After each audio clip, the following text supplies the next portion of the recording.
Ja sam Saša Polovac, šef. Sa Racionalom radim oko 12 godina.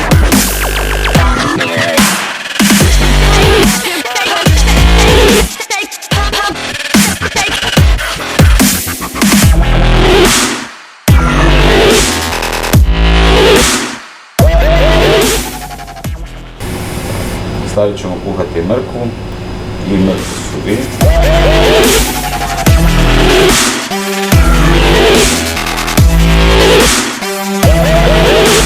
To možemo otvarati vrata koliko god puta treba i dodavati druga povrća. Oscilacije u temperaturi nema, što znači da možemo koristiti uređaj za suvi povrć.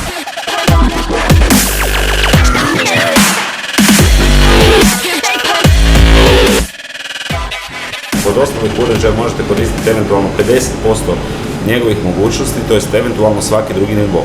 Jer dolazi do razlike u bojama, neki ćoškovi su tamniji, neki svjetliji.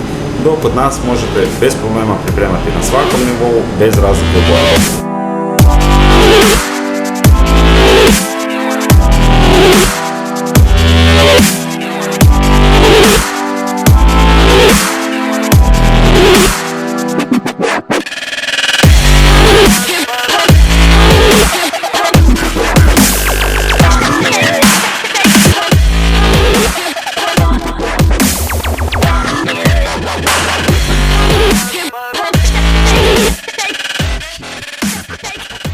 Onda ima više mjernih točaka, više ne moramo paziti da budemo skroz u sredini.